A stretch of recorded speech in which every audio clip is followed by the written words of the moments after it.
Torej, v čast praznovanja rojstnega dne Radia Študent, 47. po vrsti, na vas nastopajoče najprej povabim k požirku žganja, da se duhovi sprosti in tako naprej.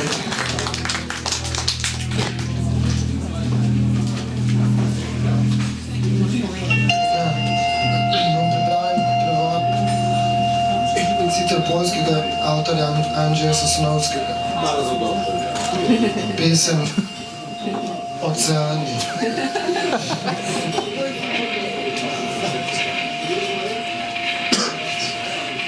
To je taka dvojna sestina. Zelo komplicirano za prevesti, kot to leto še ni končno. Danes je zaključena, ne?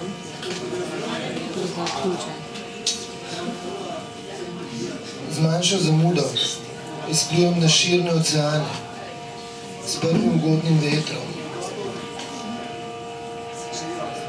Plaža se že riše v daljavi, na črti, kjer se razbijajo valovi, v kajuti je gotova kava, jahto zapeljem v tok.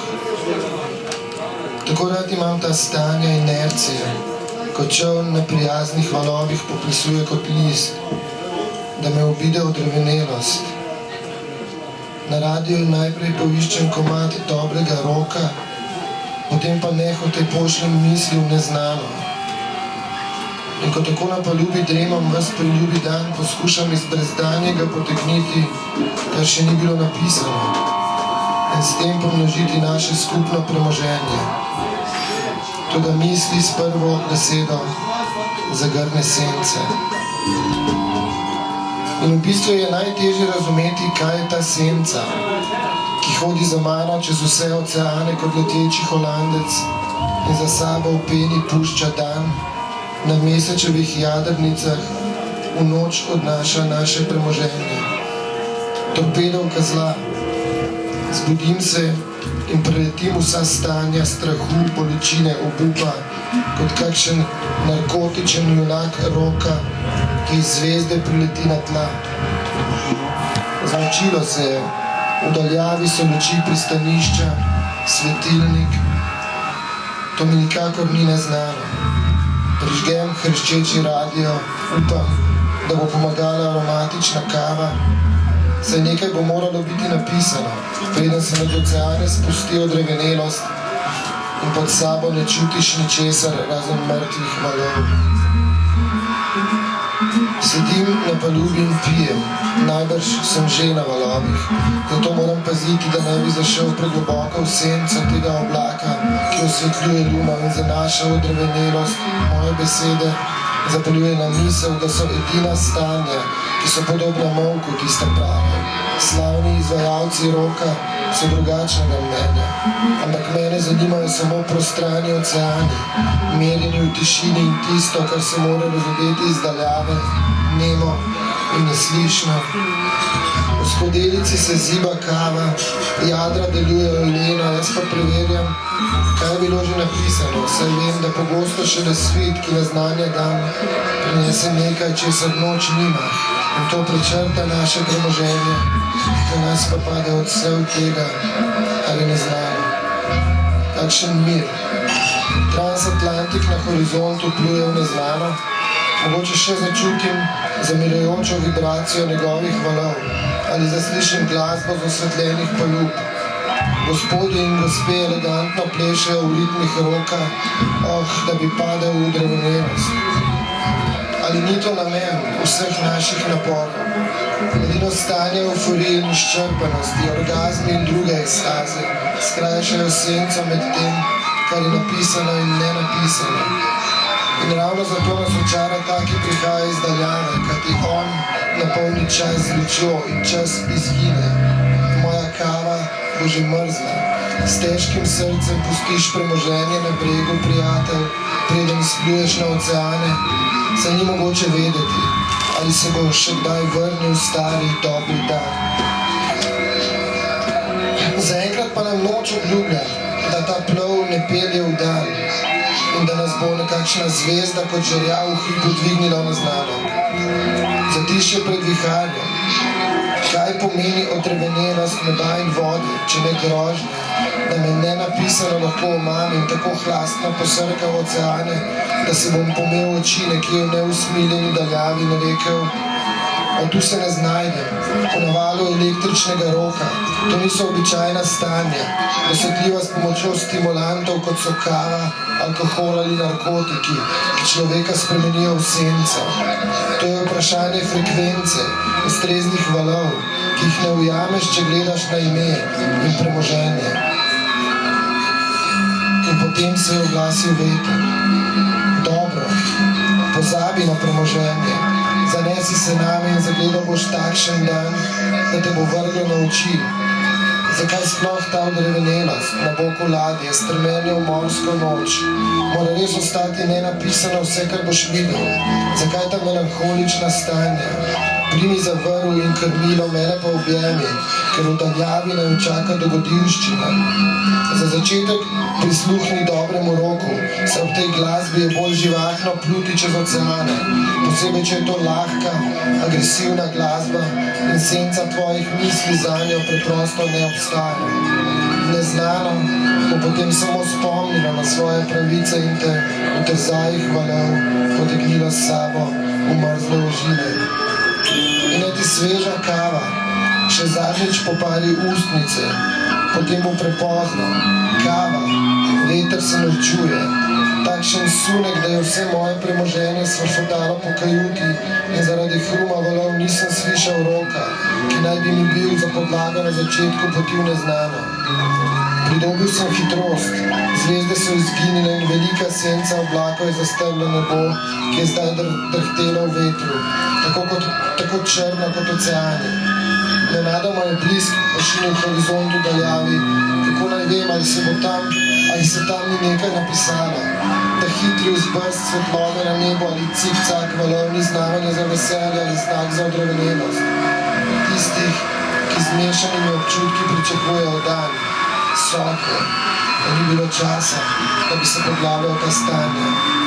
Skrajno nagnjen sem drvel v razgugan mrak, stanja morja, ta so bila pomembna. Seveda, polila se je kara, ampak bila je že mrzla. Ko spet pride dan, bom skuhal novo, da bom premagal jutranjo odrevenelost, ki je še poveča noč, preživeta na valovih. V nobenem primeru ne moreš ničesar napisati. Poleg tega je hladneje, mrzla megla se je dvignila nad oceani, ali po mojih očeh, ali v umu. Se spomniš roka? Sem se vprašal zelo na glas. Se še mečeš kako senco? Ali lahko vsaj približno opišeš svoje premoženje? Ali se vsaj skupaj postopoma pogreza v neznano in izgublja prepoznavne konture v nesluteni daljavi? Boš sploh našel kaj domačnega v tej daljavi? Kako podlago, vrh, površino in globino? Kakšna stanja, ki jih boš lahko razpoznal, ali je vse samo gugalnica na valovih, neizraženih občutij in brezmejni oceani, ki se rogajo vsem zemljevidom in nazivom, kot je kava, Adelina zemlja, Varšava, bo kakšna kartografija osvojila neznano v tuljenju vetra in valov, ko se v negativu hrupnega roka spremeša vse in nagne v tisto nenapisano, s tako čudno auro, da ni več jasno, ali je noč ali dan, tukaj ali tam, kaj pomeni množenje in kaj premoženje, ali se vse besede skladnje v senci izenačijo, razum pa ohromi vse tisto, kar bo ostalo od drevenelosti. Izpustil sem krmilo, sneg mi naletava v oči, odrevenelost ledeni moje ude in ladja pluje sama. V daljavi se mi prikazujejo beli prividi. Se že prebuja dan, tudi če je to res, kaj potem? Ne bom več skuhal kave, podrti lesene kabine, prsti ne bodo več prižgali ognja. Neznano se že bliska v svetlinah med ledenimi gorami in iz oceanov se kadi strašna svetloba, kot na odrih med koncerti roka. Skozi pomrzle reke vidim, da moja ladja brzi na oljnatih valovih v zaliv pod visoko goro. Je na njej kaj napisano? Ne morem prebrati. mogoče opozorilo, da so takšna stanja odličen način, da izgubiš svoje premoženje in končaš kot senca človeka, ki si nekoč bil. Čeprav še vidim senco na vrhu gore in skozi mojo odrevenelost slišim šepetanje samega snega. So to besede neznane ali pa se iz mene spet norčujejo kakšna lažniva stanja zavesti, ki ni čisto pri sebi, ker zdaj je temneje kot kava v tem plazu signalov pomrzlega telesa, ki se guga na valovih, na koncu moči.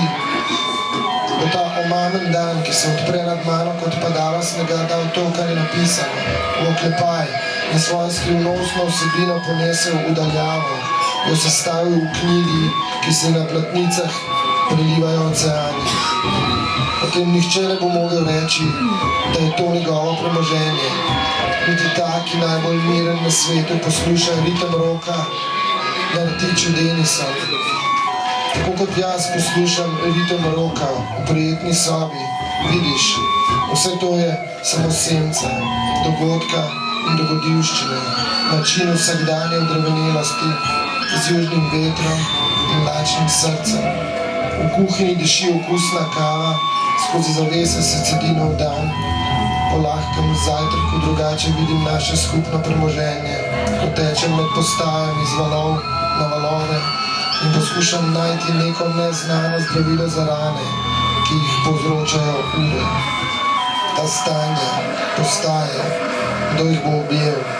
Vem, da sem v daljavi, z drhtenjem v srcu, prestopam, kar je bilo že napisano in poskušam na novo in brez primere opisati oceane. Ampak, ali nisem tudi sam lesenca in to, kar je napisano, komaj načenja neznano, tako kot sleherni dan začne s kavo, da bi me spravila v dobro stanje, potem pa pride odrevenelost in otožne muke roka in ne vem več, kje so oceani, tam nekje v daljavi, se z vsakim udarcem valov požvižgajo na naše premoženje.